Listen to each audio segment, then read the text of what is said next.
Okay, ich bin Andreas. Wir ernten, was wir säen.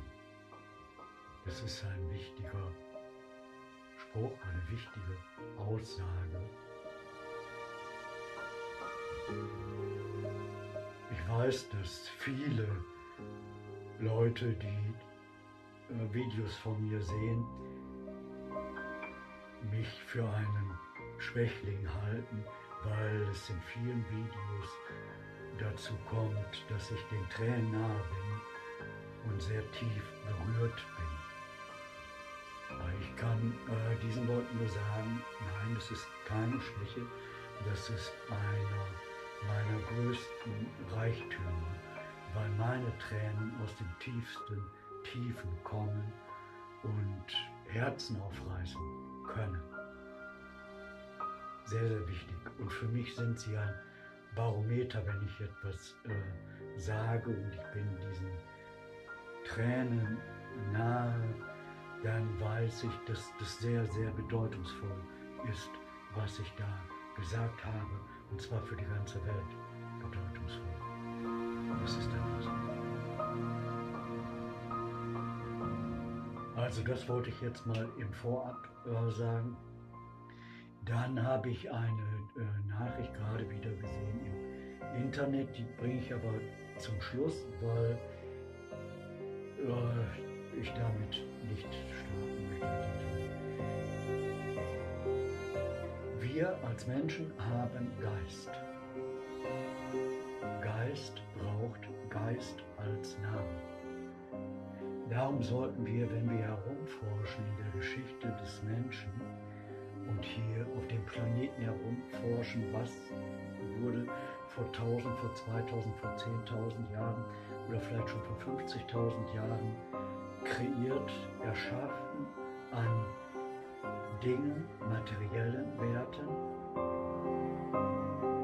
Da sollten wir etwas behutsamer sein und mehr darauf achten, was ist eigentlich geistig geschehen, die Fortentwicklung des Menschen, die Weiterentwicklung. Wo ist sie? Wenn wir zum Beispiel sagen, oh, Ägypten, das alte Ägypten, die tollen Pyramiden, und wir fallen zu Boden und auf die Knie quasi vor dieser Glanzleistung. Wer hat diese Pyramiden geschaffen oder wer hat das geschaffen oder Wassersysteme oder das und das? Der muss auch schauen, was war das charakterliche Dasein zu jener Zeit, Ägypten. Wie viel Brutalität, brutalste Sklaverei. Menschen hatten überhaupt gar keinen Wert. Die Verstümmelung des Menschen, die medizinische Verstümmelung und Abschlachtung, Ausschlachtung, die Manipulation der Gehirne. Und all diese Sachen, das muss man sehen, und dann fällt man nicht mehr zu Knie oder auf die Knie. Und dann kann man verstehen, wenn man zum Beispiel in der Bibel liest, die Befreiung aus Ägypten. Das heißt nicht, dass man quasi eine Grenze überschreitet, so wie heute, oder so, und sagt, okay, du gibst jetzt deinen Pass ab oder so und hast eine neue Identität, sondern es bedeutet die Befreiung aus diesem charakterlich brutalen Sumpf. Und so sollten wir die Welt betrachten.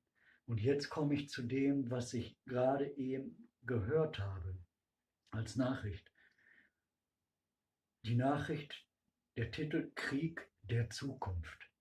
Krieg der Zukunft wird durchgeführt von Robotern, Robotersystemen, Drohnen, die automatisch und selbstständig sich ihre Ziele suchen, egal ob es Materie ist, tote Gegenstände sind oder ob es Menschen sind. Sie werden automatisch eliminiert. Das wird sozusagen gebracht, wie jemand hat sich gerade ein 5-Minuten-Ei gekocht oder so, oder morgen gibt es bei uns Bratkartoffeln mit Kopfsalat oder, oh, was weiß ich, das gleiche Niveau, völlig unberührt, kommt diese Nachricht auf den Tisch, wird in die Welt entsendet. Und so kann man auch nicht andere berühren. Und darum sage ich jetzt noch mal etwas dazu. Wenn es so weit kommt, dann heißt das, der Mensch unterwirft sich vollständig der Maschine. Und das bedeutet, es ist der Beginn seiner Selbstauslöschung. Das ist die Konsequenz, weil er sich nicht mehr geistig weiterbildet, sich nicht damit beschäftigt hat, wie kann ich mich geistig höher entwickeln, weil ich mich überhaupt nie um Geistiges bemüht habe, um geistiges Weiterkommen, meinem Geist niemals Nahrung gegeben habe, weil ich immer nur wie tot und blödsinnig durch die Welt gerannt bin und habe angebetet die Glanzleistung in Materie, was hat jemand erschaffen, was hat jemand da gemacht, was hat jemand da gemacht und da die industrielle Revolution sozusagen, was haben wir maschinell alles erreicht und wir erniedrigen uns geistig immer mehr und immer mehr und immer mehr und im Grunde verblöden wir vollständig. Anders kann ich dazu nicht sagen. Und dann darf man sich aber auch über nichts mehr wundern.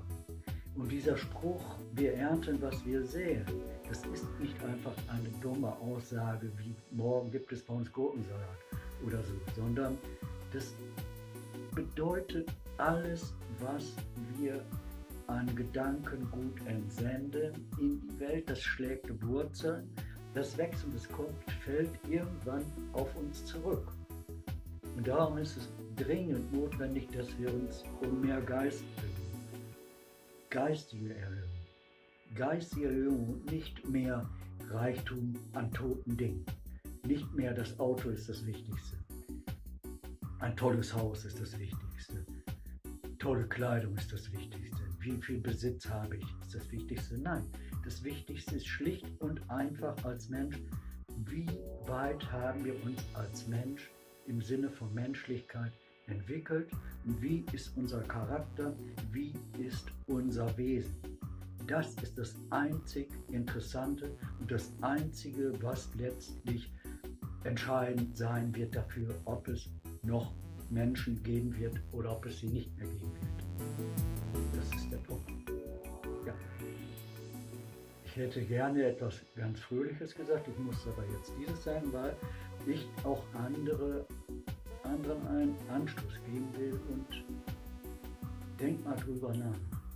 Ja, wir müssen viel, viel mehr machen für die Geisterhöhung. Und was Kriege betrifft oder Waffen, kann ich nur sagen, stoppt die Produktion von Kriegswaffen und beschäftigt euch nicht mehr mit dem Thema, konstruiert sie nicht. Das in Bezug auf die Waffen, da heißt es auch, wir ernten, was wir säen. Ich könnte auch sagen, dieses Sprichwort, was wir hier haben in Deutschland, wie es in den Wald hineinruft, so kommt es auch zurück. Das sagt ein Echo. Wenn ich mich vor einen Wald stelle und von einem Berg runter in ein Tal rufe und ich höre und es kommt ein Echo zurück, das ist die Bedeutung. Das heißt, wenn ich Waffen produziere und ich werfe sie oder ich benutze sie, kommen Waffen zurück. Das ist einfach die Logik. Und solange man versucht, Hass mit Hass zu bekämpfen oder Krieg mit Krieg zu bekämpfen, schrumpft man geistig immer weiter, auf ein immer tieferes Niveau. Man landet nur noch bei Brutalität.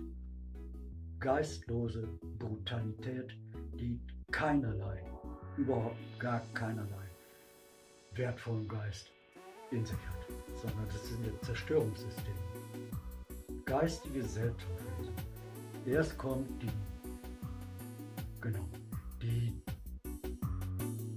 Auflösung sozusagen des Herzlichen, der seelischen Werte, die Auflösung der geistigen Werte, bis man selber nur noch wie so ein stumpfsinniger Roboter durch die Gegend rennt und man verursacht hier Gewalt und dann. Und damit muss Schluss sein.